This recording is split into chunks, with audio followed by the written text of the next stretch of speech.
de la journée. Il est audacieux, mais il est aussi... Attends un petit peu avant de venir sur scène. Il est audacieux, mais aussi géographe et professeur d'études urbaines à l'École normale supérieure de Lyon. Auteur de nombreux ouvrages, il travaille depuis la fin des années 80 sur la relation des individus avec leur espace de vie. Il a publié de nombreux ouvrages, mais puisqu'il faut bien choisir, je n'en citerai que 3. L'homme spatial, paru en 2007. L'avènement du monde, un essai sur l'habitation humaine de la Terre en 2013, et enfin plus récemment en 2024, qui a déjà été cité par Gilberto, Cohabitons pour une nouvelle urbanité terrestre. Alors que puis-je vous dire encore? Ah oui, que le débat politico-médiatique actuel autour de la climatisation dans tous les logements l'exaspère et le fatigue un petit peu, c'est tellement réducteur. Lui, ce qu'il souhaite, c'est que dans un climat inédit où l'habitabilité de la planète est menacée, on explore des solutions nouvelles et qu'on ose, on y revient, expérimenter de nouvelles choses. Lui, c'est Michel Lusseau, et je vous demande de l'accueillir à grand bruit.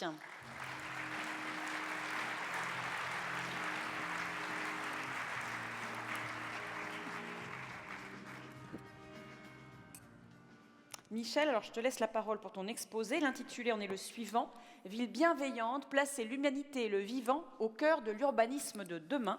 Vous avez 1 heure. Bonne conférence à tous.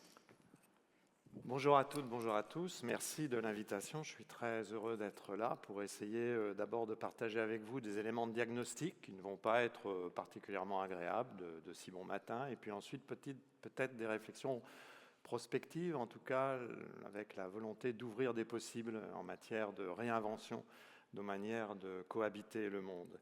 J'ai un tout petit peu changé le titre qui m'avait été imparti pour essayer de parvenir à vous expliquer ce que j'appelle le géocare, c'est-à-dire une sorte de prendre soin des espaces habités, une approche que j'essaie de développer depuis une petite vingtaine d'années maintenant. J'expliquerai pourquoi et comment.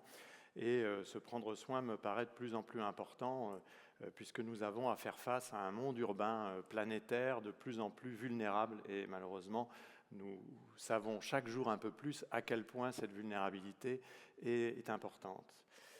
J'aime bien commencer par cette citation qui est une citation d'un personnage inactuel et donc profondément actuel, Paul Valéry, celui qui en 1920 écrit nous autres civilisations, nous savons maintenant que nous sommes mortels.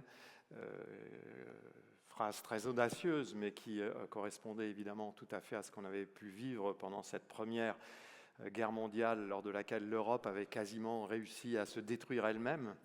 Et Paul Valéry, un peu plus tard, écrivait cette phrase absolument stupéfiante: « Le système des causes qui commande le sort de chacun de nous, s'étendant désormais à la totalité du globe, le fait résonner tout entier à chaque ébranlement. Il n'y a plus de questions locales, il n'y a plus de questions finies. » 1931. Il n'y a plus de questions locales, il n'y a plus de questions finies. Ça veut dire qu'il faut vraiment que nous prenions conscience que tous les problèmes que nous envisageons aujourd'hui, ici à la Baule, ne sont pas baulois, ni même ceux de la communauté d'agglomération, ni même ceux de la Loire-Atlantique. Ce sont des problèmes globaux qui participent de logiques systémiques globales, on va y revenir, ce qui fait que chaque localité est porteuse de ces logiques systémiques globales, de même que chaque question locale est porteuse de cette globalité. Donc il y a quelque chose de profondément nouveau dans la manière même dont nous devons déjà constituer nos diagnostics des situations sur lesquelles nous voulons agir.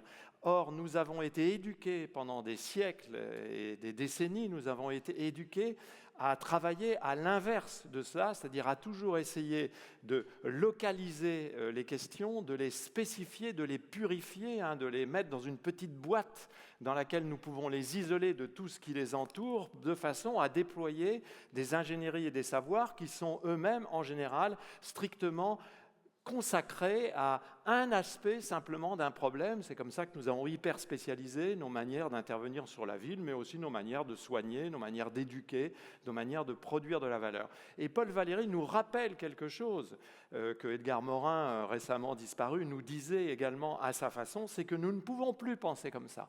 Et dans nos incapacités à agir, il y a d'abord une incapacité à penser, une incapacité à affronter les problèmes. C'est pour ça que le débat sur la climatisation m'agace.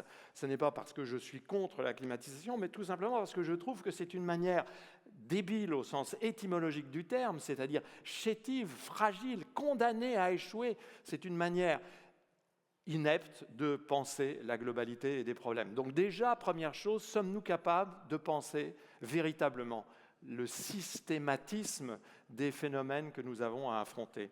Ce systématisme qui concerne donc cette Terre, et cette Terre qui, depuis maintenant quelques décennies, a profondément muté. Regardez un exemple de cette mutation, une publicité parue en 1962 dans Life Magazine, une publicité mise en avant par une entreprise humble, qui alors était peut-être l'entreprise qui portait le plus mal son nom de l'histoire des entreprises, puisque c'est une grande pétrolière, c'est Exxon désormais, Esso. Humble qui écrivait « Each day Humble supplies enough energy to melt 7 million tons of glaciers ». Chaque jour, regardez comme nous sommes forts, nous pouvons produire assez d'énergie pour faire fondre 7 millions de tonnes de glace, de ces glaces de l'Alaska qui sont infondables. Elles ne peuvent même pas fondre puisqu'elles sont tellement épaisses. Et nous sommes assez puissants pour les faire fondre, métaphoriquement, bien sûr. Eh bien, ce qui change entre le monde de 62 et le monde d'aujourd'hui, c'est que nous sommes passés de la métaphore à la littéralité.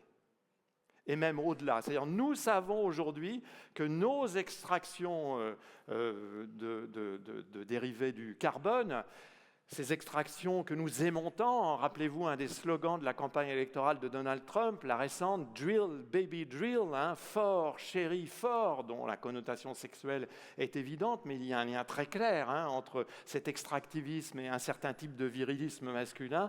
Nous savons aujourd'hui que nous faisons littéralement fondre tous les glaciers, y compris ceux qui paraissaient infondables. Et ça va très vite et ça s'accélère puisque la fonte n'est pas un processus linéaire. Or, il se trouve qu'on a documenté aujourd'hui le fait que dès le début des années 60, Exxon savait parfaitement ce qu'il en était en matière d'effet des gaz à effet de serre sur le réchauffement climatique. Mais en fait, ça fait déjà pas mal de temps qu'on le sait. Fourier découvre l'effet de serre il y a presque 2 siècles. On identifie le carbone en 1867 comme principal gaz à effet de serre. Et dès les années 50-60, il y a des alertes dans les principaux cénacles scientifiques. Et le président Johnson est alerté par son conseiller scientifique personnel en 1965. Et les grandes pétrolières le savent depuis le début des années 60. Elles vont donc faire comme les industriels du tabac, c'est-à-dire organiser toute une série de médiation de manière à prouver qu'elles étaient avant tout puissantes et soucieuses du bien commun plutôt que de s'intéresser à ce qu'elles produisaient d'ores et déjà en pleine conscience de cause. Ça n'est jamais agréable à rappeler, mais il faut toujours le rappeler. Eh bien, ces décennies-là, pendant lesquelles le monde a complètement changé, ce sont les décennies qui ont été marquées par cette révolution urbaine que le philosophe français Henri Lefebvre, dès 1970, dans un livre qui s'appelle « La révolution urbaine », ce philosophe si étrange, si étonnant, qui est l'inventeur des études urbaines à la française, qui est un des auteurs les plus cités dans le monde, parce que c'est le premier à avoir compris, dans les années 60, donc, que le processus d'urbanisation qu'il pouvait observer n'était pas un processus de prolongement tendanciel de l'urbanisation préalable, mais était une véritable mutation, une rupture dans l'histoire de l'humanité, dans l'histoire de Sapiens, dans l'histoire des sociétés humaines. Et il dit, cette révolution urbaine, il faut la penser comme une révolution parce qu'elle va bouleverser l'intégralité du décorum de toutes les sociétés. Elle va s'imposer partout. Il disait en 1970, le livre est publié en décembre 1970 aux éditions Gallimard, il disait, cette révolution urbaine, bien sûr, aujourd'hui elle est virtuelle, demain elle sera totale. Pour lui, une révolution urbaine, ça veut dire que rien ne va être à l'écart de ce bouleversement, de ce que l'on appelle aujourd'hui l'urbanisation planétaire, planetary urbanization, c'est l'expression qui a été forgée par Neil Brenner, qui est professeur à l'université de Chicago, qui a forgé cette expression pour insister sur le fait que l'urbanisation planétaire, elle concerne véritablement l'entièreté du globe, le globe dont je vous ai montré la photo tout à l'heure.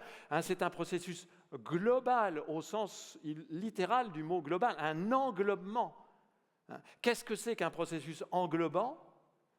C'est un processus qui concerne toutes les réalités qui sont connectées à ce processus, c'est-à-dire que toutes les réalités terrestres sont aujourd'hui englobées par l'urbanisation planétaire. Pour le dire autrement, ça veut dire que vous êtes urbanisé en tout point du globe, même si vous êtes aujourd'hui dans un espace qui paraît un espace non urbain, qui ne paraît pas un espace de ville. C'est pour ça qu'un autre débat qui m'énerve profondément, mais j'ai décidé que j'arrêtais de m'énerver, c'est mauvais pour mon estomac et pour mon cœur, c'est quand on continue d'opposer urbain et rural dans les politiques publiques, comme s'il s'agissait de deux entités clairement différentes et séparées, deux essences territoriales différentes. Non, aujourd'hui, la ruralité française, c'est une des modalités d'expression de l'urbanisation planétaire en tant qu'elle concerne la France. Et alors là, dans le territoire où nous sommes, le territoire de la grande métropole nantaise et un peu au-delà, il n'y a peut-être pas beaucoup d'endroits en France où on le remarque le mieux. Donc cette urbanisation englobante, elle change absolument tout. Elle commence dans les années 50, elle s'accélère dans les années 80. Je n'ai pas le temps de rentrer dans les détails. Elle s'accélère dans les années 80 parce que notamment les années 80, c'est le début de l'entrée en urbanisation de la Chine. Et ça change tout. L'urbanisation chinoise, mesdames, messieurs, nous concerne. C'est une urbanisation qui a changé le monde entier.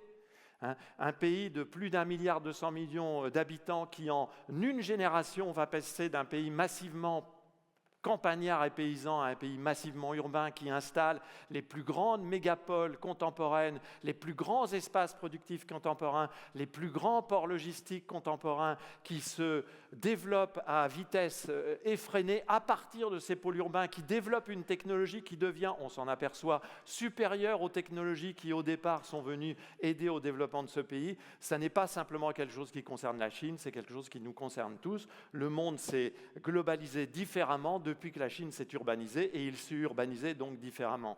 Ensuite, il y a un deuxième coup d'accélérateur après 2010. Pour sortir de la crise financière de 2008-2010, on a mis en avant des politiques de libéralité qui ont permis à l'urbanisation, en particulier à la financiarisation de l'immobilier urbain, de connaître une expansion sans précédent. Et il y a aujourd'hui une phase un peu différente, mais je ne vais pas rentrer dans le détail, où on voit un transfert du centre de gravité de l'urbanisation planétaire. Le centre de gravité de l'urbanisation planétaire, ça a été plutôt la Chine et l'Asie entre 1980 et 2020. Aujourd'hui, ça reste l'Asie, mais plutôt l'Asie indienne, moins que l'Asie du Sud-Est. Et c'est surtout l'Afrique aujourd'hui qui devient le centre de gravité de l'urbanisation planétaire, parce qu'il y a encore des réservoirs de population très importants. C'est là où les croissances urbaines sont les plus fortes. Cette urbanisation, elle va installer beaucoup plus que seulement des espaces et des paysages nouveaux, elle va installer des modes d'organisation sociale complètement différents. Elle va installer des formes de vie habitantes complètement différentes. C'est-à-dire, en fait, elle va changer nos manières d'exister au jour le jour. Et ça, c'est Lefebvre aussi qui, le premier, le comprend. Il dit, nous sommes en train d'urbaniser nos manières d'habiter. Nous sommes en train d'urbaniser nos cultures, nos mentalités. Nous changeons en tant qu'êtres humains parce que nous nous urbanisons. Nous ne sommes plus en 2026 les mêmes êtres humains qu'en 1950 parce que nous nous sommes urbanisés. Nous ne nous alimentons plus de la même manière, nous ne travaillons plus de la même façon, nous n'avons plus les mêmes mobilités, les mêmes sédentarités, nous n'avons plus les mêmes loisirs, nous n'avons plus les mêmes pratiques sportives, nous n'avons plus les mêmes corps. Quand je veux montrer ça à mes étudiants, je leur montre une photo de foule urbaine en 1920 et une photo de foule urbaine en 2020. La première chose qu'ils remarquent, c'est que ce ne sont plus les mêmes corps.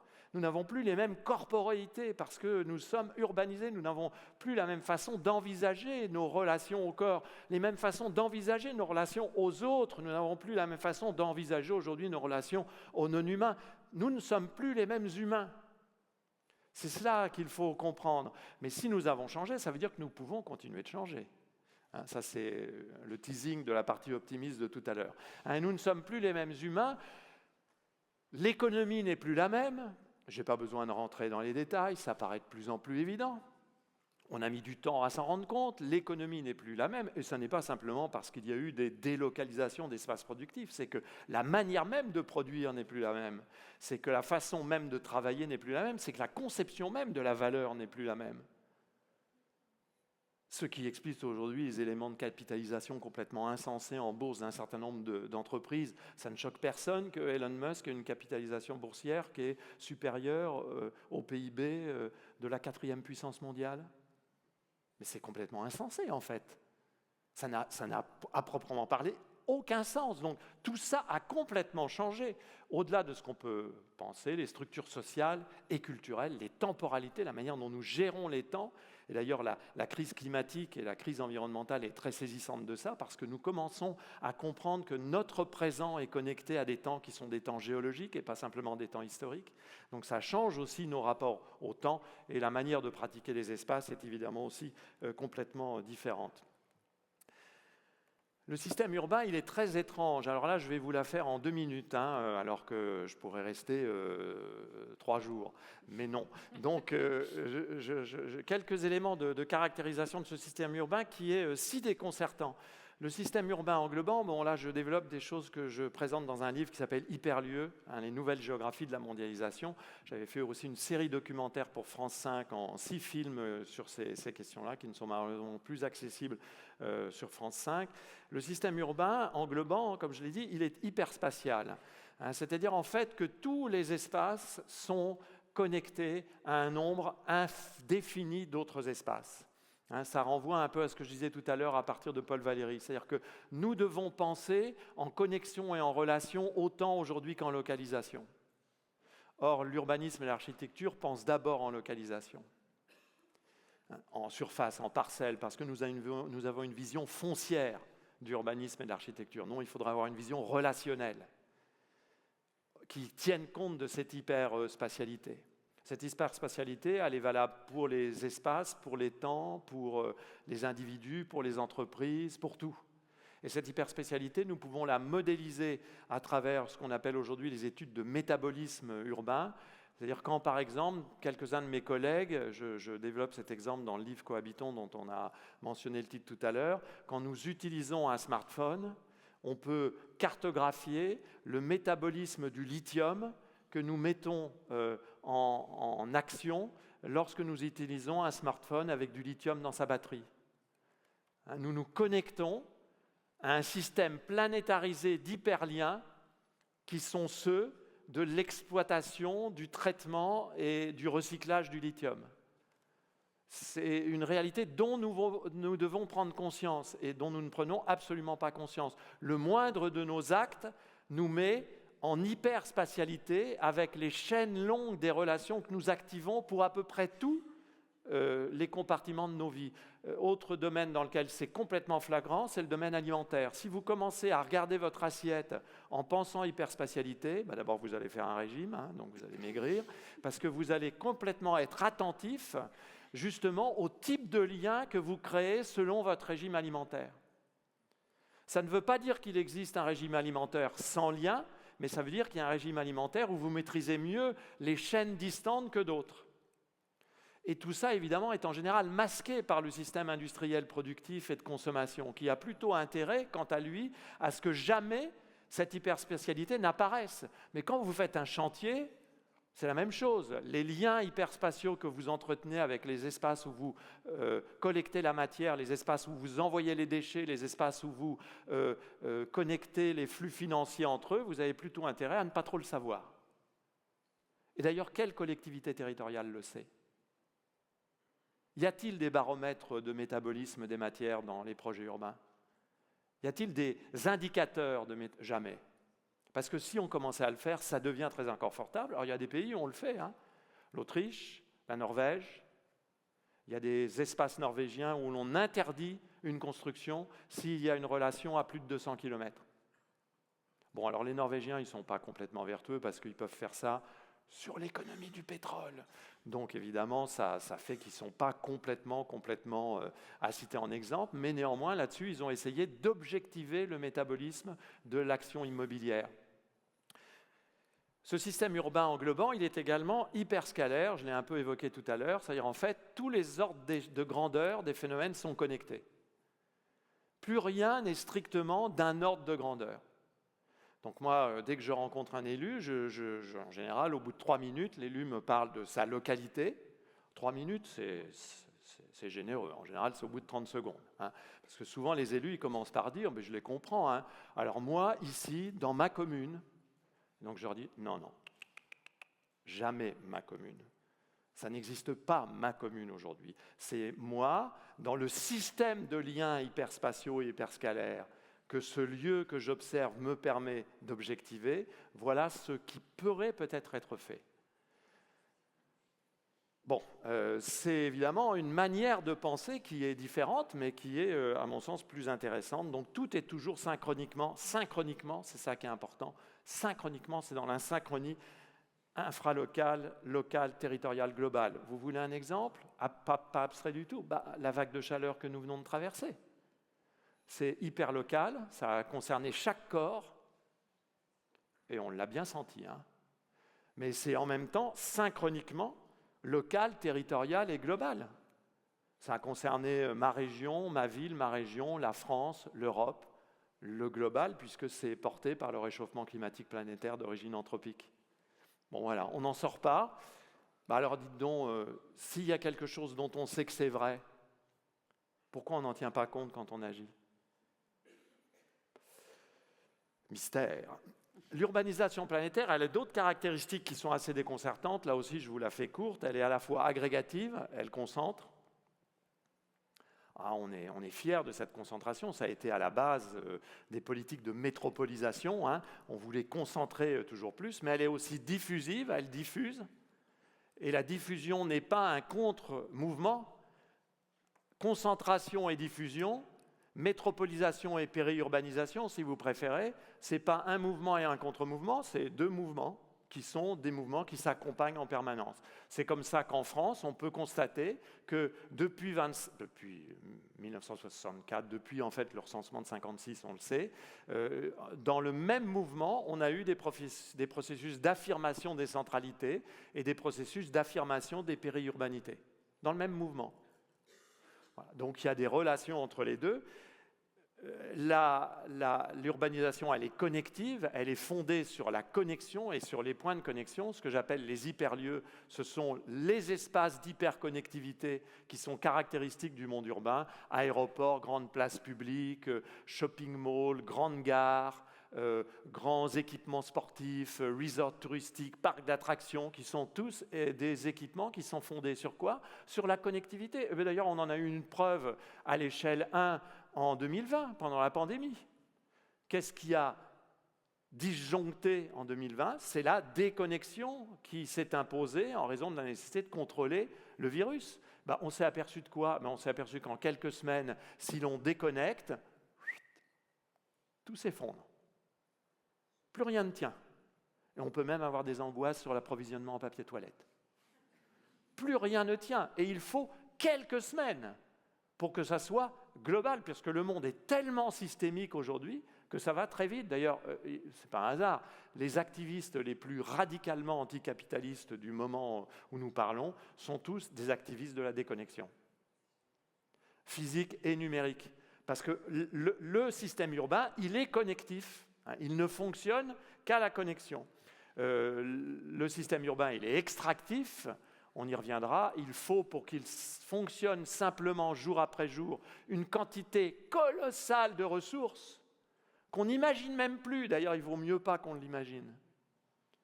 On n'a jamais extrait autant de matière des sols, des sous-sols, des océans, des eaux douces. Jamais, jamais, jamais. C'est insensé. Quand on commence à essayer d'objectiver ça, ça donne le tournis. Tenez, si on faisait un atelier ici pour essayer simplement d'objectiver la quantité de matière et de ressources qu'il faut extraire des sols, des sous-sols, etc., simplement pour que nous soyons là pendant une journée, ici même, ça serait un peu inconfortable. Et on est pris dedans, hein, on est tous un peu victimes et bourreaux, hein, on est tous un peu... Alors, moi, j'estime l'être moins qu'Elon Musk, qui est mon ennemi personnel, mais néanmoins, on est un tout petit peu tous dans la même arche, n'est-ce pas? Et donc, on rame un peu comme on peut. Et puis, évidemment, ce système urbain, il est émissif. Il émet des gaz à effet de serre, directement, indirectement. CO2, bien sûr, mais aussi méthane, le gaz à effet de serre le plus dangereux. Méthane qui est produit notamment par les formes d'agro-industrie, l'élevage, en particulier l'élevage bovin pour nourrir les marchés alimentaires urbains hypercarnés qui se sont développés depuis 50 ans, surcarnés. Il faudrait simplement que nous acceptions de redevenir des omnivores, véritablement, et pas des carnivores avec un peu de légumes. Donc ce méthane, il est émis en masse, mais aussi par la riziculture irriguée, par certaines formes d'agriculture irriguée. Mais nous émettons aussi des polluants dans l'air, dans l'eau. Certains de ces polluants sont dits éternels. Nous ne connaissons pas la demi-vie de leur dégradation. Nous ne savons pas combien de temps leurs métabolites seront présents dans les organismes et dans les eaux, dans les sols. Nous avons créé ça, des polluants dont nous ne sommes même pas capables de savoir quelle est leur durée de décomposition. Polluants, air, eau, partout, au sommet de l'Everest, dans les prélèvements de glace, il y a des polluants atmosphériques, il y a des radioéléments. Dans toute la flotte, dans nos corps, dans toutes nos cellules aujourd'hui, nous sommes porteurs de métabolites. Et on continue. Confère la loi du plomb. On continue, on y va. Plastique. Partout les plastiques. Dans les placentas des femmes aujourd'hui qui sont utilisés en France, vous savez, pour produire des médicaments, on utilise les placentas, il y a des microplastiques. Dans tous les placentas de femmes aujourd'hui en France. Plastique, déchets, que sais-je. Donc nous sommes un système tellement émissif qu'il nous déborde de nos émissions. Nous avons donc changé la Terre, comme disent aujourd'hui les spécialistes.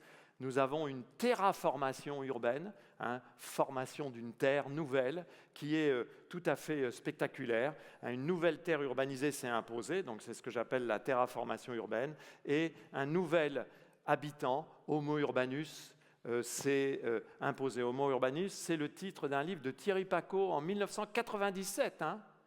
On y reviendra tout à l'heure. Ça fait en fait très longtemps qu'on connaît ce dont je vous parle là. Ce qui est curieux, c'est qu'il faille encore considérer ça comme une nouveauté.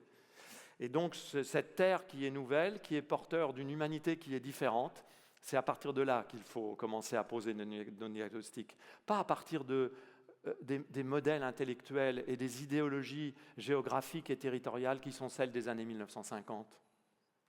Or, aujourd'hui, nous sommes dans la situation où nous pensons le XXIe siècle avec les outils de la fin du XIXe et du début XXe. Mais vous accepteriez ça pour être soigné ? De la médecine, par exemple, on accepterait ça ? Qu'on essaye de nous soigner un cancer avec la médecine de 1880 ? Mais pourquoi on accepte ça dans le monde des politiques territoriales ? Je me pose toujours cette question. Et nous avons aujourd'hui aussi la certitude qu'en raison même de cela, nous avons créé un état biophysique de la planète inédit. Totalement, je vais de ce côté-là parce qu'autrement je ne parle qu'à ceux qui sont à ma gauche. Nous avons un état biophysique de la planète qui est complètement bouleversé par cette terraformation urbaine. Nous avons changé complètement cet état biophysique parce que, évidemment, tout ce dont nous allons parler ensuite est d'origine anthropique. On le comprend bien quand, avec les spécialistes de géosciences, on analyse ce qu'on appelle la zone critique. Il y a un observatoire mondial des zones critiques qui a été créé, qui est dirigé par un Français, le géophysicien Jérôme Gaillardet, et un observatoire auquel nous sommes nombreux à participer peu ou prou. La zone critique, c'est l'espace-temps en 4 dimensions, parce qu'il y a la dimension du temps, du cycle de l'eau en gros.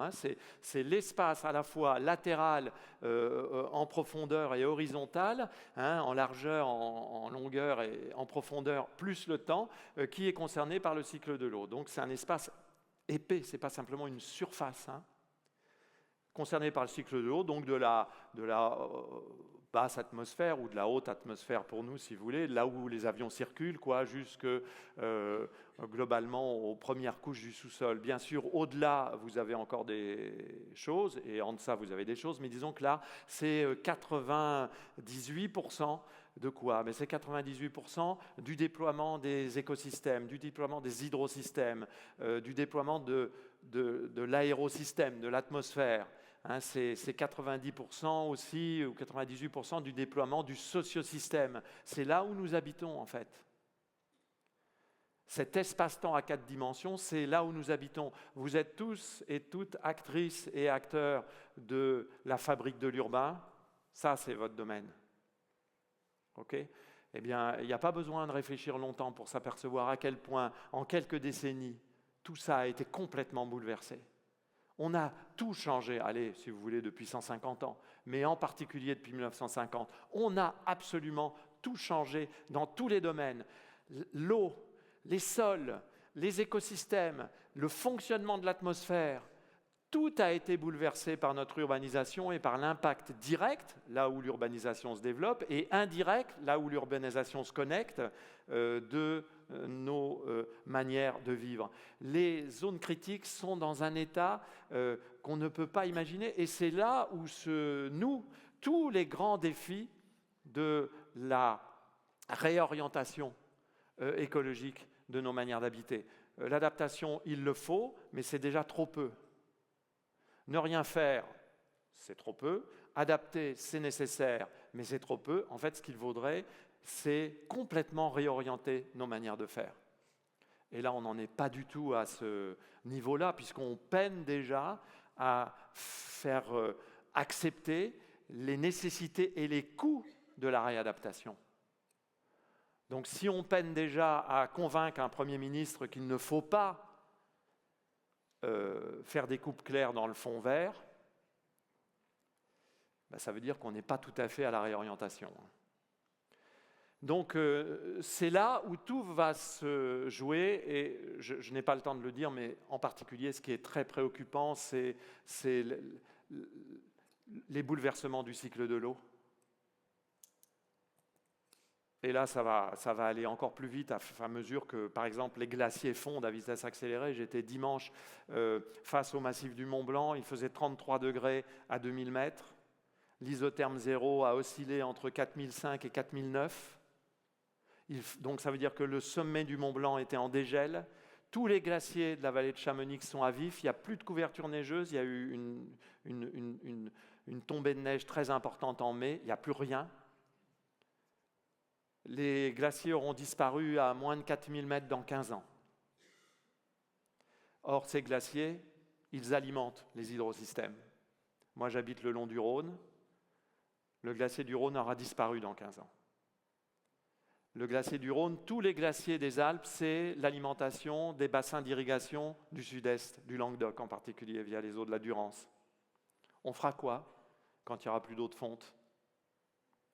On va commencer à rigoler là, hein. C'est-à-dire que là, on va s'apercevoir ce que c'est la mise en question de l'habitabilité, directement. Donc le cycle de l'eau, c'est absolument terrible, mais aussi les écosystèmes, mais aussi, etc. Et puis évidemment, je n'ai pas besoin de revenir là-dessus, hein, nous sommes là devant ce qui manifeste les effets de ce qu'on appelle le changement global. Le changement global, c'est plus que le réchauffement climatique, c'est la mise en lien de systèmes, du réchauffement climatique et de ses effets qui eux-mêmes sont systémiques, de l'extinction des écosystèmes. Nous vivons une phase d'extinction de la biodiversité qui est stupéfiante et qui s'accélère, et c'est stupéfiant. Et puis on voit comment c'est lié, hein. Regardez la mortalité des passereaux aujourd'hui, la mortalité de la faune, en particulier de l'avifaune, suite aux 2 vagues de chaleur de mai et de juin, c'est terrifiant.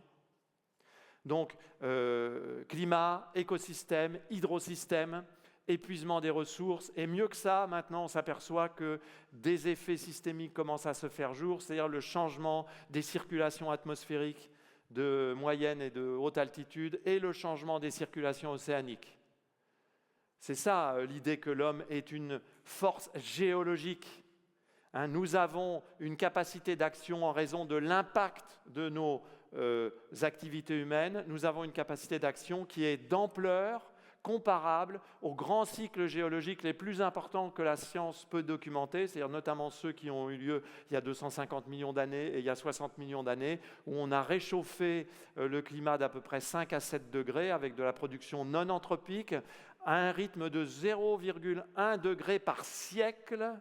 Il a fallu 10 000 ans pour réchauffer l'atmosphère il y a 60 millions d'années. Il va nous falloir moins de 3 siècles pour faire aussi bien. C'est ça, être une force géologique. Sauf qu'il y a 65 millions d'années, il n'y avait pas de terre, il n'y avait pas d'être humain, il n'y avait pas de sapiens. Et vous savez, toutes les espèces qui ont cru qu'elles pouvaient s'adapter à tout, hein, il y a une blague qui circule chez les géophysiciens qui est de dire que 2 dinosaures se rencontrent. Il y en a un qui dit « Ouh là là, j'aime pas trop cette météorite là qui arrive », et l'autre lui dit « T'inquiète, nous les dinosaures, on a toujours su s'adapter. » Nous sommes un peu les dinosaures du moment. Et ça, c'est une réalité qu'on ne peut pas fuir, hein. Je comprends qu'elle soit incommode, mais, chers amis, on ne peut pas la fuir. Il y a des menaces de plus en plus nombreuses et à toutes les échelles sur l'habitabilité de nos territoires. L'habitabilité, vous savez, c'est un concept apparemment complexe qui a été créé par les planétologues, c'est-à-dire l'étude des conditions qui permettent l'établissement du vivant. Eh bien, nous avons eu une habitabilité optimale depuis la fin de la dernière glaciation, une habitabilité qui en particulier a permis en Europe de bénéficier de conditions d'habitation tout à fait optimales, avec en particulier quelque chose qui va rentrer dans l'histoire, qui est déjà rentré dans l'histoire, ce qu'on appelait par exemple les climats tempérés. Tempéré, ça veut dire qu'il n'y avait pas d'excès. Tout à l'heure, tu faisais allusion à 1987. Et à la venue de M. Chirac, c'est ça? C'était le maire de la Baule, j'imagine. Donc 1987. Il était Premier ministre. Ah, flûte, oui. Et donc, la planète brûle, mais nous regardons dehors. Hein. Pourtant, Jacques Chirac, ce n'était pas un marxiste-léniniste. Hein. Plus de 25 ans plus de 20 ans qu'il a dit ça. 2002. Bon, on n'a pas vraiment écouté. Lui-même n'a peut-être pas d'ailleurs complètement écouté ses propres paroles, mais cette habitabilité aujourd'hui, on sait qu'elle est... Le climat tempéré océanique que vous avez eu ici, il est en train de disparaître. Quand vous avez 42 degrés à Nantes, ça ne veut pas dire un climat tempéré océanique, c'est anomalique. En 2021, il y a eu un événement, il y a eu une canicule en Colombie-Britannique, dans tout l'Ouest américain, une canicule en Colombie-Britannique, il a fait 49,6 en Colombie-Britannique. À Lytton, qui a ensuite brûlé intégralement le surlendemain, tellement c'était sec. C'est un climat pacifique de côte ouest, donc un climat frais et humide. Les modèles climatiques les plus pessimistes disaient on pourrait peut-être aller à 42, 43, 44, 45, éventuellement, ça paraît très difficile, mais alors au-dessus de 45, c'est pas possible. Nos modèles ne le prévoient pas. 49,6. 49,6, c'est la température dans le désert du Sahara au mois d'août. En Colombie-Britannique. Ça, quand les climatologues, quand ils voient ça, ils commencent à avoir peur. Ils disent « Ouh là là, qu'est-ce qui se passe? Nos climats tempérés sont en train de disparaître. » Or, les climats tempérés, c'était les climats d'habitabilité optimum. Donc cette habitabilité, elle se révèle aujourd'hui en crise, elle est menacée, elle est altérée, elle est affectée, si vous voulez, hein, elle est affectée, et cet affect nous affecte. Et on s'en aperçoit au moment des grandes catastrophes, mais au moment aussi d'événements de plus en plus ordinaires. Mesdames, Messieurs, les vagues de chaleur ne peuvent plus être considérées comme des événements extraordinaires. Ce sont des événements ordinaires et on s'aperçoit bien que c'est compliqué. Et là aussi, je reviens au débat qui m'agace sur la climatisation. Les gens qui découvrent les rapports du GIEC il y a 4 jours et qui expliquent à ceux qui en parlent depuis 20 ans que quand même, ils auraient pu être un peu moins dogmatiques et accepter la climatisation dans les logements, ceux-là, quand même, il y a des coups de pied aux fesses qui se perdent. Quelle impudence! Quelle impudence! Les mêmes qui passent leur temps à dénigrer les approches scientifiques et les faits scientifiques. Quelle impudence! Eh bien, cette habitabilité-là, mesdames, messieurs, nous s'apercevons bien qu'avec les vagues de chaleur, elle est directement mise en question, et pas simplement à notre échelle d'individus cachots. Vous avez traversé tous les espaces agricoles, là, en France, au mois de juin, vous avez vu l'état de sécheresse, l'état de dessèchement, mais les systèmes productifs agricoles, ils ne vont pas pouvoir supporter des vagues de chaleur récurrentes et très tôt dans l'année. On va faire quoi? On va les climatiser? Ça n'a aucun sens. Les gens qui pensent que l'avenir du monde, c'est Dubaï, mais ils oublient que Dubaï, pour s'alimenter, est complètement dépendante des systèmes productifs agricoles dans les zones tempérées. S'il n'y a plus de système productif agricole, on mange quoi? Nos croûtes? Enfin, je veux dire, il y a un moment où, quand va-t-on tout simplement faire usage de sa raison? C'est être trop kantien de dire ça, trop inspiré d'Emmanuel Kant, de dire ça serait quand même bien que nous, les êtres humains, nous fassions usage de notre raison, nous appuyons sur les faits. Est-ce que ça, c'est être un révolutionnaire que de le dire? Alors on nous gargarise tous les jours dans la politique en disant « Alors, pas de punition, hein, il faut être dans le bon sens. » Mais le bon sens, c'est d'abord de regarder les réalités en face. Ce n'est pas de les fuir. n'est-ce pas? Et donc cette habitabilité, on voit qu'elle est engagée, et l'urbanisation actuelle, elle paraît insoutenable. Donc là que j'accélère, parce que je vois que tu t'inquiètes, j'accélère, parce que je voudrais passer à une phase plus optimiste. Je vais te dire, tu as 40 minutes. Bon, formidable. L'habitabilité, aujourd'hui, l'urbanisation actuelle, elle est insoutenable au triple plan économique. De vous à moi, on le sait depuis The Limits of Growth, rapport des époux Meadows, publié en 1972, à l'instigation du Club de Rome. Non, là aussi pas des bolcheviks, le couteau entre les dents, voulant la mort du petit cheval, qui montrait qu'on ne peut pas envisager une croissance économique illimitée dans un système limité. C'est incohérent, ça n'a pas de sens. Donc on devrait le savoir. On continue de nous dire que le seul avenir, c'est la croissance économique illimitée. C'est un petit peu comme si on se disait, pas de problème, on peut continuer, on est immortel. C'est prouvé par la science. Moi, je sais que je suis immortel. Nos soucis, peut-être que vous avez un petit problème, mais moi, donc je continue. Rien ne peut m'atteindre. On fait ça avec la croissance économique illimitée. Évidemment, mon exemple va vous paraître un peu bête, mais pourtant c'est exactement ce qu'on fait. On est dans la négation d'une réalité. Donc il y a une insoutenabilité sociale, je passe vite, parce qu'aujourd'hui la production d'inégalités n'a jamais été aussi forte qu'auparavant. Il y a des super riches qui atteignent, je l'ai dit tout à l'heure, des niveaux de prospérité qui sont complètement, qui ne veulent plus rien dire. Alors on a du mal à le comprendre parce qu'en France on est fâché avec l'arithmétique, donc on a du mal à comprendre qu'un milliard c'est pas simplement un peu plus qu'un million. On a des problèmes en France avec la croissance arithmétique versus la croissance géométrique, vous voyez, avec l'exponentielle. On n'a pas complètement compris l'exponentielle. On a dû dormir en cours de mathématiques. Donc on a du mal visiblement à le saisir, donc il y a des inégalités exponentielles et puis il y a une insoutenabilité écologique d'origine anthropique. Alors qu'est-ce qu'on fait de ça, chers amis? Alors soit on va tout de suite sur la plage et on se bourre la gueule. De temps à autre, je vous dis que je suis tenté, mais on va réserver ça pour ce soir, 19h, tout près. Mais autrement, on peut se dire, bon ben voilà, on se retrousse les manches, après tout, rien n'est écrit, personne ne nous impose d'être bêtes. S'il y a bien un droit que nous devons avoir, c'est le droit à l'intelligence.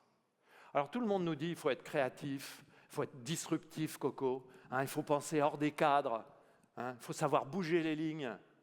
Bon, bah alors bouger les lignes, c'est accepter de ne pas fuir les réalités qui dérangent. Vous savez, ça c'était le titre du film The Inconvenient Truth, la vérité qui dérange, c'est le titre du film d'Al Gore, qui a été publié en 2002. Al Gore, candidat malheureux contre George Bush, lui aussi, c'est pas Joseph Staline, quoi. C'est un démocrate américain de gauche, mais un démocrate américain de gauche, c'est un François Bayrou. Bon. Voilà, donc moi j'ai quand même du mal à trouver les centristes français de gauche, pardon, mais je suis un vieux monsieur maintenant. Donc vous voyez, Al Gore, c'est pas non plus quelqu'un qui veut tout faire péter.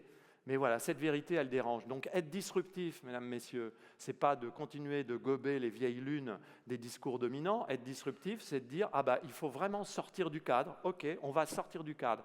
Mais sortir du cadre, ça veut dire questionner toutes nos manières de fabriquer, toutes nos manières d'agir, toutes nos manières de produire l'urbain, toutes nos manières de vivre, toutes nos manières de considérer l'accès aux soins, l'accès à l'éducation, la culture, etc. Ça veut dire tout réviser. Et puis là, on va créer des choses nouvelles. Vous êtes prêts? Ok, chiche? On y va? Vous êtes prêts? Alors, on y va. Pour ça, j'essaye de dire, dans le livre Cohabitons, j'essaye de dire, magnifique livre, pas cher, en vente dans toutes les bonnes librairies et en signature cet après-midi à 15h30. C'est mon éditeur qui sera content, donc aux éditions du Seuil, Paris, excellente maison d'édition. J'essaye de développer dans Cohabitons, justement, une première partie du livre qui est diagnostic. Donc là, on ressort un peu avec la gueule de bois et puis on va sur la plage. Et puis après, il y a deux parties qui sont plus prospectives. Et j'essaye de dire, voilà, nos territoires de vie sont affectés. L'habitabilité est altérée. Elle est menacée d'ores et déjà, et puis à court, moyen et long terme. Il y a aujourd'hui des études qui commencent à être faites par des modélisateurs qui prévoient des extinctions d'habitabilité sur de vastes zones de la planète à l'horizon 2150. Pas des menaces, des extinctions d'habitabilité, parce qu'il fera trop chaud, il n'y aura pas assez d'eau. À l'échelle de la planète, à l'horizon 2150. Bon, on s'en fout, 2150, vive le cycle du carbone, on sera dedans, alléluia. Mais bon, Moi, j'ai une petite fille, la dernière, elle est née en 2023, elle aura 77 ans en 2100. Elle est mignonne toute pleine, j'ai pas tellement envie qu'elle crame, moi, quoi, en fait.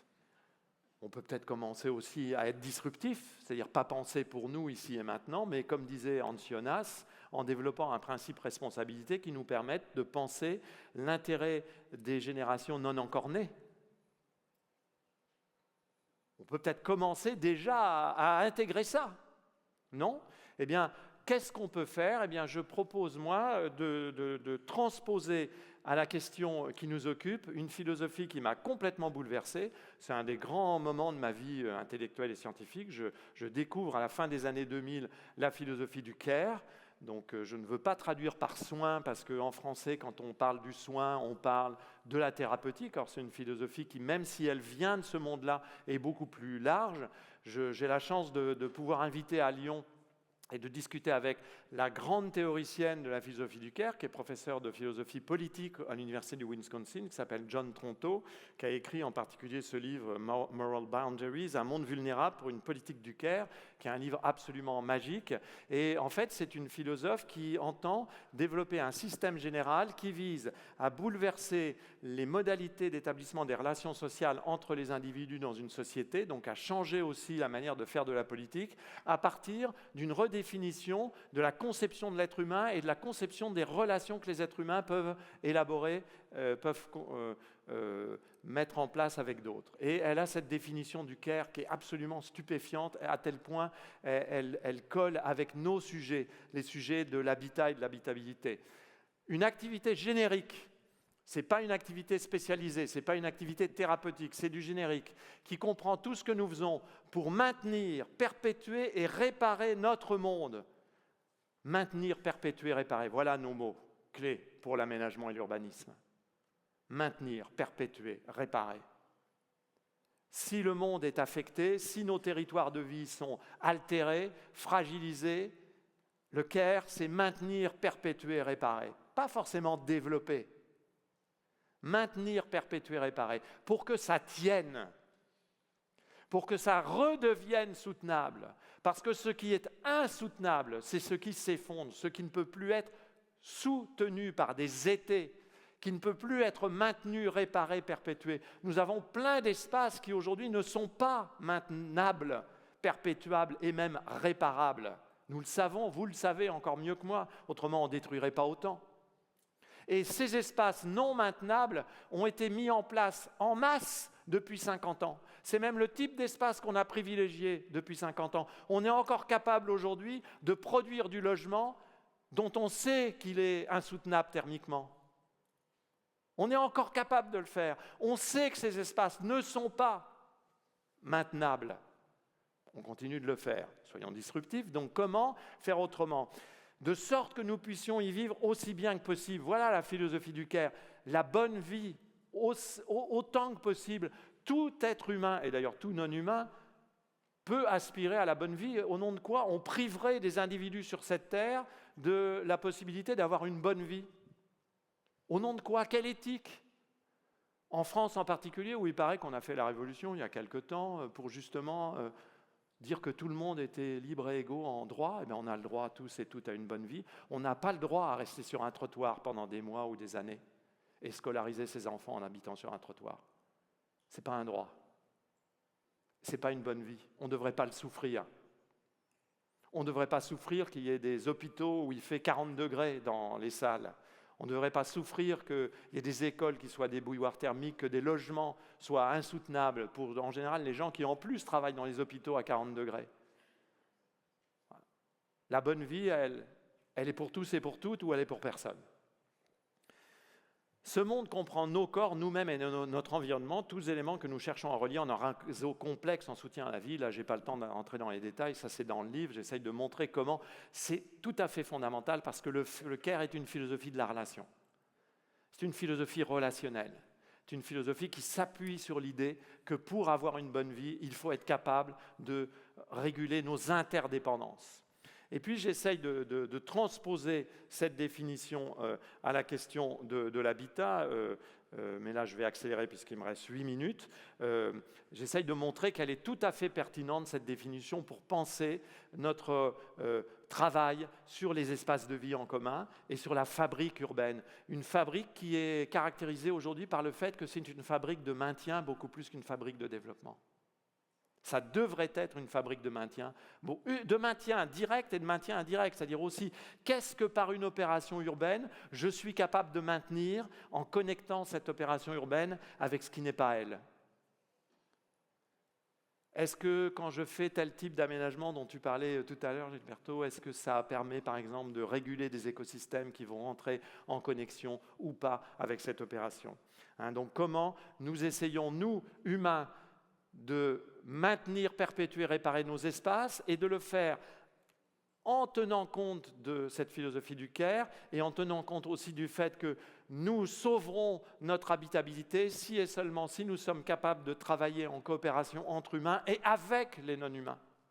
Mais là, je ne peux pas rentrer dans ce détail parce que ça serait trop long. C'est tout ce qui renvoie à toutes les réflexions actuelles sur ce qu'on appelle les droits des non-humains, la place des écosystèmes, des végétaux, des animaux, dans la manière dont nous devons penser aussi nos habitations. Je n'ai pas le temps, mais c'est très important dans le livre. J'essaye de montrer comment, depuis une 50aine d'années, on a véritablement déplacé les cadres de pensée sur ça à partir d'un article fondateur qui s'appelle « Should Trees Have Standing ? Les arbres peuvent-ils plaider ?» écrit en 1972 par un juriste américain, Christopher Stone, qui est le premier à dire que les séquoias de Californie ont un droit à être défendus contre ceux qui veulent les couper. Donc ça, c'est fondamental. Comment aussi faire de l'urbanisme avec les habitants? Pas pour, avec. Déjà commencer à comprendre que nous ne pouvons plus être dans un système de client-serveur. Les habitants ne sont pas les clients du système politique, pas plus que le système politique n'est le serveur des habitants. Il faut que les habitants fassent l'effort de considérer qu'ils ne sont pas simplement dans un rapport de clientèle, dans un rapport de demande. Cohabitons, le livre il s'appelle comme ça parce que je demande à tout le monde de se réapproprier son pouvoir d'agir en acceptant de considérer qu'un cohabitant, ce n'est pas le client mécontent d'une plateforme de service. C'est quelqu'un qui s'implique dans la redéfinition de l'habitat. Donc il faut que nous travaillions avec les habitants dans le cadre de politiques de fabrique de l'urbain ou de maintien de l'urbain complètement neuves et que nous intégrions dans cette fabrique les non-humains. Ce qui n'est pas simple. Et là, j'essaye de développer donc un géocare, c'est-à-dire un care adapté aux questions d'habitabilité et d'habitation. Et je vais très vite parce qu'il faut que je termine en 3 minutes exactement, dans 4 minutes. Ce géocare, il m'incite à questionner les valeurs dominantes des systèmes productifs contemporains. Parce qu'en fait, le géocare, c'est ce que l'on appelle quelque chose qui participe de l'éthique des vertus. Les vertus, ce ne sont pas des valeurs qui tombent du ciel et qui nous seraient dictées par une puissance supérieure. La vertu, dans l'éthique des vertus, qui est une philosophie très intéressante et très particulière, la vertu, au sens de l'éthique des vertus, ce sont toutes les valeurs qui nous poussent à agir. Qu'est-ce qui me pousse à agir quand je décide de faire telle ou telle chose dans l'ordre de la cohabitation? Personne n'agit sans raison. Donc l'éthique des vertus, elle essaye de cerner les valeurs qui poussent les individus à agir. Et moi, je l'ai transposé dans le domaine de l'habitation. Et j'ai essayé donc de développer cette idée d'éthique des vertus appliquée à la cohabitation. Qu'est-ce qui nous pousse à agir quand nous sommes cohabitants? Qu'est-ce qui nous pousse à établir tel type de régime alimentaire, tel type de mobilité, tel type de rapport à la diversité sociale, tel type de rapport aux écosystèmes, etc., tel type de rapport au logement, tel type de rapport à la fraîcheur? Et j'essaye de montrer qu'il faut changer nos relations aux valeurs dominantes. Et là, j'ai des petits couples, là aussi, ça serait trop long de rentrer dans les détails. J'essaye de montrer que tous les mots à gauche, ce sont les valeurs dominantes de la globalisation contemporaine. Puissance, compétition, performance. Bon, ça, vous n'avez qu'à écouter Donald Trump. Ou le président du MEDEF.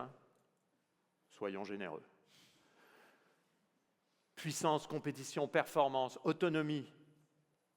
Je suis capable, tout seul, de faire le modèle du self-made man. Je me suis fait tout seul, comme disait Pierre Desbroches, je me suis fait tout seul et je me suis raté. Donc le self-made man, celui qui est capable de se faire tout seul, celui qui n'a besoin de personne en Harley-Davidson, hein, celui qui est capable de se considérer comme une monade isolée. Il n'a pas besoin des autres, il n'a surtout pas besoin que les autres lui disent quoi que ce soit sur ce qu'il fait lui. Mais nous sommes tous des sujets souverains, intolérants au jugement des autres. Tous et toutes, nous sommes comme ça. Nous ne supportons pas qu'on nous dise « Ah, t'es sûr ? Moi, je ne suis pas sûr que ce soit bien de faire ça. » Oh, allez, il n'y a pas mort d'homme. Puis moi, ce que je fais, ce n'est pas si important par rapport au problème global. Si. C'est important. Donc déjà, sortir de l'idée de l'autonomie, sortir de l'individualisme, sortir de l'apologie du privé. Alors là, on commence à cogner, hein, dès qu'on arrive à ça dans le domaine de l'immobilier. Hein, sortir de l'apologie du privé, ça veut dire questionner le mode de propriété privée dont on a l'impression qu'il est naturel. On a complètement oublié que la propriété privée, c'est un construit historique. On a complètement oublié. Ce n'est pas donné en kit à la naissance de Sapiens, sa propriété privée, vous voyez. Ça fait pas partie de notre ADN. C'est une invention relativement récente dans l'histoire du monde. La propriété privée à l'occidental, ne serait-ce qu'en Chine, pendant très longtemps, il n'y a pas eu le modèle de la propriété privée à l'occidental. Et la Chine, c'est la plus grande puissance mondiale, continuellement, de moins 4000 à 1800. Donc déjà, si on était capable de questionner l'historicité du mode de propriété privée, alors là, c'est compliqué parce que le mode de propriété privée, c'est un des fondements de la production de valeur, notamment dans vos domaines. Donc là, ça cogne tout de suite. Hein. Puis en France, si vous dites qu'il faut questionner la propriété privée, alors là, vous n'êtes même plus mélanchoniste, vous êtes un bolchevique, pour ceux qui savent encore ce que ce mot veut dire, une sorte de Lénine attaché à la disparition de la civilisation.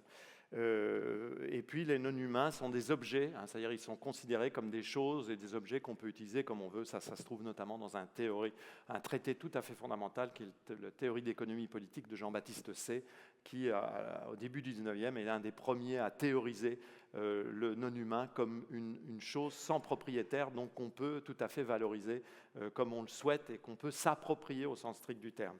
Et donc en face, vous mettez toutes les valeurs qui sont les valeurs du Caire. Là où il y a de la puissance, vous privilégiez la vulnérabilité. Le Caire se fonde sur un constat qui est bouleversant, c'est la condition originelle de vulnérabilité de tout vivant. C'est bouleversant parce que si vous acceptez de considérer que tout vivant est vulnérable, vous changez votre éthique et votre philosophie, vous changez votre manière de penser les choses. Parce que devant vous, vous n'avez pas des puissants ou des entités en affirmation de puissance, vous avez des vulnérables qui sont obligés de coopérer pour créer ce que Cynthia Fleury appelle la générativité du vulnérable. Là où il y a de la compétition, donc il y a de la coopération, il y a de la performance, il faut de la robustesse, confère les travaux d'Olivier Hamon. Là où il y a de l'autonomie, il faut privilégier l'interdépendance. Là où il y a de l'individualisme, il faut de la solidarité. Là où il y a du privé, il faut du commun. Là où il y a des non-humains objets, il faut des non-humains sujets. Et puis je terminerai juste par 2 trucs rapides. Donc pour ça, je propose de développer 4 vertus cohabitantes, ça c'est la dernière partie du livre Cohabitons, qui est vraiment un très bon livre. Et donc, les premières vertus, c'est un couple, considération et attention, qui renvoie au premier sens du verbe care, to care about, hein, de quoi dois-je me soucier. Voilà, donc je fais dans ce livre une réhabilitation du souci comme vertu politique. Le monde consumériste et productiviste nous dit en permanence, pas de souci, ne vous souciez pas. Commandez sur les plateformes à distance, commandez sur Amazon, achetez Chine, pas de souci, faites-vous plaisir. Après tout, il faut bien se faire plaisir. C'est l'insouciance qui est la caractéristique de notre monde contemporain. L'insouciance ici et maintenant et pour plus tard. Construisons des mètres carrés. Oh, ne nous soucions pas de ce qui arrivera après. L'important, c'est de construire. L'important, c'est le geste performatif. Non, le souci, c'est une vertu politique majeure. De quoi dois-je me soucier ? Si je veux d'abord pouvoir prendre en considération les non-encornés, il faut que je développe un souci qui est une action politique. Voilà, de quoi dois-je me soucier en matière d'habitabilité ? Et puis les 2 autres vertus, c'est le ménagement plutôt que l'aménagement et la maintenance plutôt que la construction. Et là, on voit plutôt au 2e sens de care, to take care of. Donc c'est ce que j'appelle les logiques de l'occupation au sens de l'activité. De quoi dois-je m'occuper? De quoi dois-je me soucier? De quoi, de qui dois-je me soucier? De quoi, de qui dois-je m'occuper? Ce sont les vertus du care. Et ça, vous pouvez ensuite les importer, ces vertus, et ça sera ma dernière diapositive, dans différents domaines que je laisse là, je ne vais pas tous les citer, qui sont pour moi des phénomènes, des domaines importants. Qu'est-ce que c'est que décarboner véritablement? Qu'est-ce que c'est que les proximités? Comment les redéfinir? Comment apporter de l'intensité urbaine alors qu'on a beaucoup d'espaces urbains qui sont extensifs, le périurbain en particulier, beaucoup trop extensifs? Comment envisager des nouveaux systèmes productifs, immobiliers y compris, ce qui impose de questionner la valeur? Comment favoriser le remploi, recyclage, la circularité? Comment cicatriser les écosystèmes urbains et les repotentialiser? Je pourrais envoyer le diaporama hein, si ça vous intéresse, si vous voulez le diffuser. Comment créer des logistiques robustes et sobres, et ça ne passera pas simplement en créant des superconteneurs en gaz naturel liquéfié, n'est-ce pas? Il faudra inventer d'autres types de logistiques, c'est-à-dire sortir de la logique de puissance aussi et de performance, toujours plus gros, toujours plus imposant, toujours plus puissant. Comment faire des bâtiments thermiques économes en ressources? J'ai vu que vous aviez invité Philippe Madec, une des biennales. Voilà, ça fait 40 ans que Madec montre que c'est possible. Purée, on pourrait le prendre au sérieux quand même depuis, surtout que les bâtiments qu'il a construits, ils sont performants. On parlait de la terre crue tout à l'heure, on le sait, enfin, on le sait tout ça, ça marche, en fait, ça fonctionne, c'est ça qui est le pire, et pas simplement à l'échelle de la hutte individuelle. Non, on peut faire des opérations collectives, et puis comment aussi travailler ce qu'on appelle la résilience des systèmes alimentaires. Voilà, j'en terminerai avec une citation que j'aime bien, qui est d'un iconoclaste anthropologue urbain qui s'appelle David Graeber, qui est mort il y a 6 ans maintenant, au moment de la pandémie. Il a chopé un mauvais Covid, et qui disait dans un livre qui s'appelle The Ultimate Hidden Truth of the World, la vérité ultime cachée du monde. Il disait, la vérité cachée du monde, c'est que ce monde, nous le fabriquons. Nous le fabriquons. Point. Mais nous pourrions faire tout à fait autrement. Mesdames, Messieurs, on y va? On fait autrement? Je vous remercie de votre attention.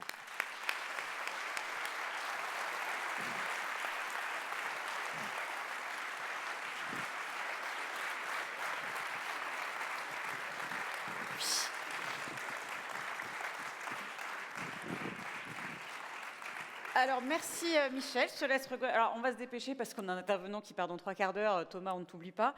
Juste avant, c'est très compliqué, après toi, Michel, de faire une petite recension parce qu'il y avait tellement de choses. Je vais juste vous donner des petites idées, moi, qui m'ont plus marqué que d'autres, mais enfin bon, voilà. Je noterai le droit à l'intelligence. Hein. Je pense que celui-ci, je l'avais déjà, mais c'est vrai que c'est bien de le rappeler. On a le droit de réfléchir un peu et de penser différemment de ceux qui pensent à notre place. La philosophie du care, bien sûr. Donc je pense qu'on peut retenir qu'on peut aller lire Joanne Tronto. Hein. Je crois que c'est une bonne lecture, d'autant qu'elle est traduite en français, 1993. Allons-y. Maintenir, perpétuer, réparer. Je crois que c'est les 3 mots qu'on va retenir aussi, même si tu en as d'autres à la fin, mais c'est ceux-là qui vont nourrir ce que tu redonnes ensuite. Cet homo urbanus avec une adaptation qui n'est qu'un début, avant la réorientation globale, donc il va être temps qu'on commence le début, avant de passer à la suite. Cette liste de mots que tu nous as donnée, tu sais, puissance, etc., il faut absolument que je te présente Guillaume Meurice, parce que vous allez bien vous entendre. Je pense qu'il va être ravi de ces mots que tu emploies et qu'il est convaincu. C'est un de mes éco-optimistes et vous aurez une discussion fort intéressante. Que le moindre de nos actes est hyperspatial et hyperconnecté, donc c'est pas évident hein, de se mettre à distance de nos actes, de ce qu'on fait. C'est effectivement très inconfortable. D'après l'exemple du régime alimentaire, il y en a plein d'autres. Mais c'est extrêmement intéressant. C'est comme pour le plastique, quand on commence à se dire qu'est-ce qu'il y a de plastique autour de moi, qu'est-ce que je peux changer, vous n'allez plus aux toilettes, hein, donc comme ça au moins c'est réglé. Donc, mais ça demande vraiment de reprendre une réflexion et donc voilà. Cet indicateur de métabolisme urbain, on va en reparler tout à l'heure avec Ariela, mais très intéressant en Norvège en fait effectivement, comment est-ce qu'on réduit cet extractivisme furieux. Tous victimes et bourreaux, à nous de choisir notre rôle. Hein. Et puis sur la croissance illimitée dont on parle un peu à tout va, c'est vrai que moi qui suis journaliste, quand j'entends les journaux de 20h ou autres, c'est encore quelques stars des médias, on nous parle à un moment, oui, la croissance, c'est pas bien, à peu près dans 1% du temps, et puis le reste du temps, On oublie ce qu'on vient de dire, on est schizophrène et on parle de oui, mais alors la croissance est en baisse et ça pose un problème. Voilà. Donc il va être temps effectivement qu'on change de logiciel. Il y a tellement de choses à changer.